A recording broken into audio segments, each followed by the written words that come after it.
Commercial television has introduced Americans to a wide variety of characters over its three-quarter-century history. Within that same time span, Americans have been witness to the civil rights struggles by African Americans, often through the same television medium. Just as the struggle of African Americans was depicted on television through the 40s, 50s, and 60s, so too were the harmful depictions of blacks and other minority communities as varying stereotypical archetypes beamed through the television sets of consumers nationwide. These were images from shows such as Amos and Andy, the first show ever to feature an all-black cast starring two black males portraying exceedingly inept characters, unable to function in society constructively. Holy light! Don't want you to see nothing. Amos and Andy came from the mind of two white men, Freeman Gosden and Charles Correll, who initially created a radio broadcast about a couple of colored characters.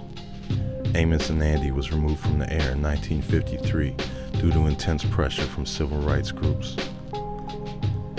Images like these permeated through the homes of thousands and eventually millions, bombarding adults and children alike with negative and unrealistic portrayals of minority communities, and perpetuating negative stereotypes that would be reinforced with regularly scheduled programming.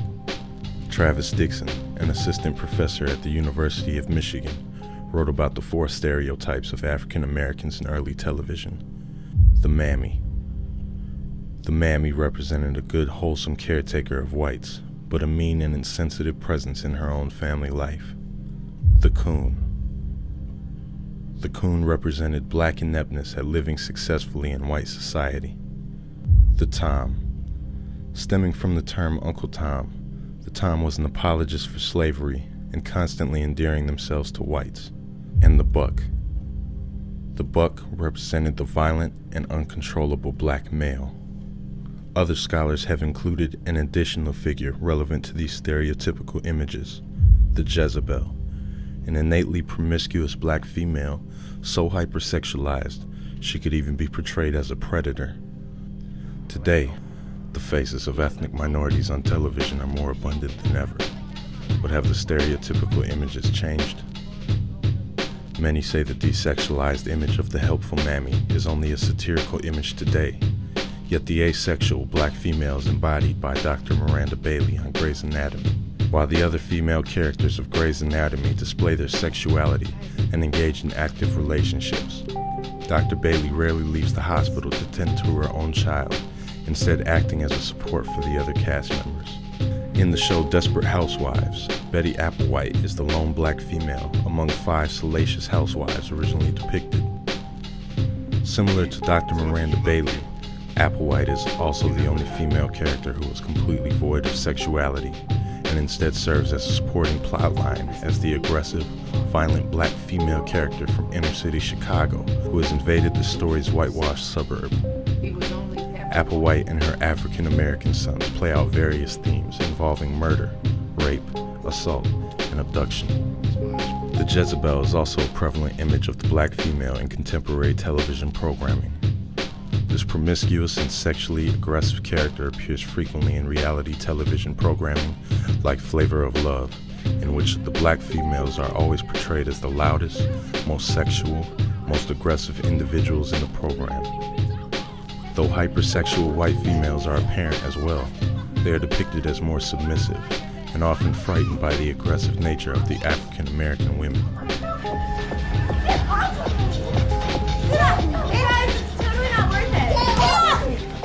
The Tom is often a contemporary source of comedic ridicule, frowning negatively upon African American men who do not engage in what is seen as traditionally black culture. As Carlton from The Fresh Prince of Bel-Air did not engage in the same values as the lead, Will Smith, he instantly becomes the most identifiable image of the Tom in contemporary television. Interestingly, this character is satirized in Aaron McGruder's comic and television series, The Boondocks, by a man named Tom who is married to a white woman and acts in the fashion traditionally assigned to the Tom character. The coon, once the single most prevalent derogatory image of black males in American culture, is still used today in television by both producers using the coon image as satire, but also by producers and characters alike, attempting to depict real black males who engage in buffoonish antics characteristic of the coon image. Once again, reality television propagates this image freely. Even more prevalent today than the coon image, and far more dangerous, is the image of the buck, the violent and uncontrollable black male. This is unequivocally the most pervading image of black men on television today, whether it's reality television, news broadcasts, fictional series, or even cartoons. The buck image is particularly harmful because it perpetuates the well-known stereotype that black males are prone to violence. And coupled with the prison statistics for black males, whose incarceration rates trump those of white males several-fold, what Americans are seeing on television becomes true in real life.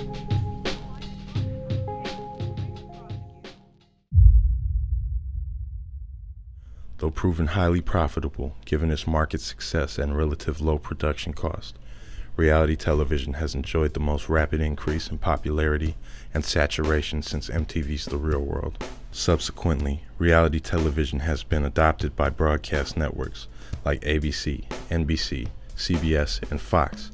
However, despite the name reality television, these programs do not depict reality. Instead, they are manipulated, managed, and produced situations, edited vigorously so that anywhere from 24 hours to several days can occupy a 30-minute space with commercial breaks. Only the most extravagant and outrageous behavior makes it past the editing room, and at that, only the clips in the interests of the producers will ultimately be seen by television consumers.